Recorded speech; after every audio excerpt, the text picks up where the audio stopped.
Joining the cabinet. Mwai Kibaki became a full cabinet minister on May 3rd, 1966, when he was appointed Minister for Commerce and Industry. He would 3 years later be appointed to serve his nation as a Minister for Finance. During his tenure at the National Treasury, Mwai Kibaki guided the country through a global economic turndown and managed to steady the fortunes of a relatively young economy to safe shores.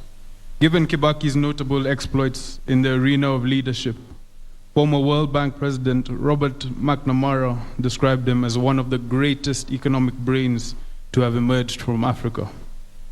Kibaki's former lecturer at Makerere, Professor Kenneth Ingham, believed that Kibaki had stayed long enough in academia. He would have ended up as a president of the World Bank. A rising star. Upon the demise of the founding father of the nation, President Jomo Kenyatta, in 1978, Kibaki became President Daniel Arap Moi's vice president. Kibaki's star was clearly on a climbing trajectory. While at the Ministry of Finance and later as vice president, Kibaki's adeptness, guided by his economic and fiscal outlook, transformed Kenya's economy. During that period, Kenya benefited from a commodities boom, propelled by monetary policies that led to consistent economic growth. Mwai Kibaki represented his people for 50 years, effectively becoming one of the longest-serving MPs in the Commonwealth. That, though, does not mean he did not have antagonists and detractors. His unyielding resolve to succeed and conspicuous political charm handed him serial victory at the ballot. In 1988, Mwai Kibaki was moved from the twin docket of Vice President and Minister for Home Affairs to the Ministry of Health. He took this unseemly turn of events in his stride. Neither did he cause a stir nor turn into a rebel. In fact, Kibaki went on to tattoo an indelible mark in the ministry when he momentarily waived cost-sharing measures imposed on healthcare service delivery by donors. The 1980s were uncertain times for politicians. The ruling party, KANU, had tightened its grip on dissenting political voices than ever before. Through this difficult stretch, Kibaki maintained an aura of calmness and decency. Opposition leader. In December 1991, Mwai Kibaki announced his resignation from government and formed the Democratic Party, DP. He thus started a new political journey. When Kibaki lost the presidential election in 1992, coming third after the late President Daniel Arap Moi and Kenneth Matiba, he found himself in unfamiliar territory, the opposition. For a man who had been in government all his political life and vice president for a decade, this presented a new opportunity to serve Kenyans. He even brought a fresh wit and humor to the House, and later in his presidency by treating the public to many memorable light moments, usually in Swahili. Kibaki's political triumph finally came in 2002, when the National Rainbow Coalition, NARC, picked him as its preferred presidential candidate. He got more than 65% of the vote. On the 30th of December 2002, Kibaki was sworn in as the third president of the Republic of Kenya on a wheelchair, having survived a near-fatal accident while on the campaign trail hardly a month earlier. He served as the head of state and government until 9th April 2013, when his successor, President Uhuru Kenyatta, ascended to the presidency. Inking history, the indelible mark. No doubt a leading figure in Kenya's post-independence history, Mwai Kibaki won countless hearts of Kenyans. He has many admirers right across the globe, fondly referred to in several quarters as the gentleman of Kenyan politics. Kibaki will be remembered as an insightful and eloquent debater with a unique sense of humor. After Kenya dumped the single-party system in the early 1990s, Kibaki became a leading light in nurturing a political culture of vibrant multi-party democracy. The ruling party was kept on its toes, with Kibaki on the wheel as leader of the official opposition. His role in shaping multi-party democracy is etched in Kenya's history. Once Kibaki became president, his government introduced critical reforms in the education sector, foremost of which was the globally acclaimed free primary education program.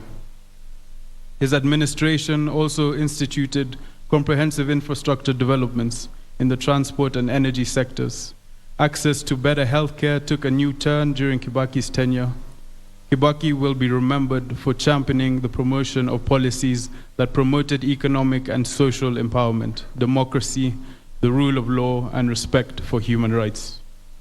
At the regional level, Kibaki was at the forefront in supporting the objectives of the East African Community Common Market of Trade liberalization for the citizens of the partner states of the East African Community.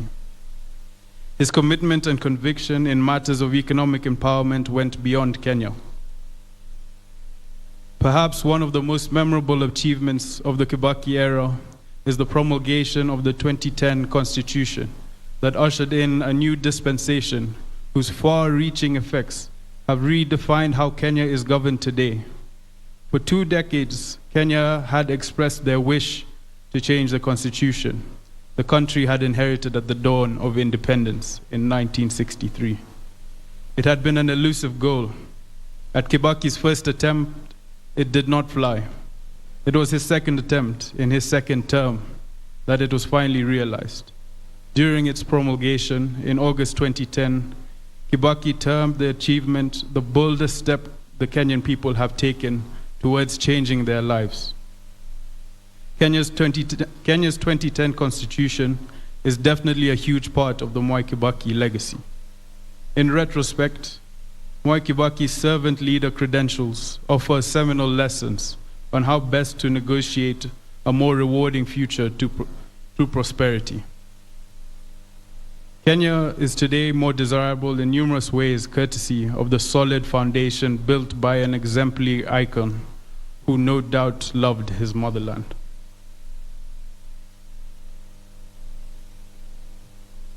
Fare thee well. In victory, he was gracious and magnanimous, and a magnanimous winner who brought unity. When he lost, he accepted the outcome with dignity and strove to come back better. He showed us how setbacks can strengthen us, the value of patience, and the power of never losing sight of one's goals. None of his disappointments could compare with one of life's greatest tragedies, the loss of his dear wife, Mama Lucy Kibaki, 6 years and 4 days ago. If there can be any consolation as we bid farewell to Mwai Kibaki, it is that he has been reunited with the love of his life, as well as with his departed parents and siblings. Mwai Kibaki knew how to be a true and loyal friend. He honored and nurtured his many friendships. He taught us what it means to protect one's family as a husband, father, and grandfather, as well as what it means to be leader of formidable accomplishment. We honor and rejoice in the lifelong companionship he enjoyed with his now departed wife, Her Excellency Mrs. Lucy Kibaki, and his love for his immediate and extended family. Our earnest prayer is that the Almighty God will be kind to Judy Wanjiku, Jimmy Kibaki, David Kagai, and Tony Gidenji and their families. In the outpouring of sympathy and adoration that followed Kibaki's demise on April 22, 2022, it became clear that Mwai Kibaki had an impact on his country and the world at large in a unique manner. His ingenuity in matters of economic management, his deep love for his country and dedication to its transformation, and his defining character as the gentleman who stood tall above all the muck of politics became the common chorus of the millions of people who mourned this outstanding son of Kenya and the world. Fare thee well, Your Excellency, and may your soul rest in eternal peace.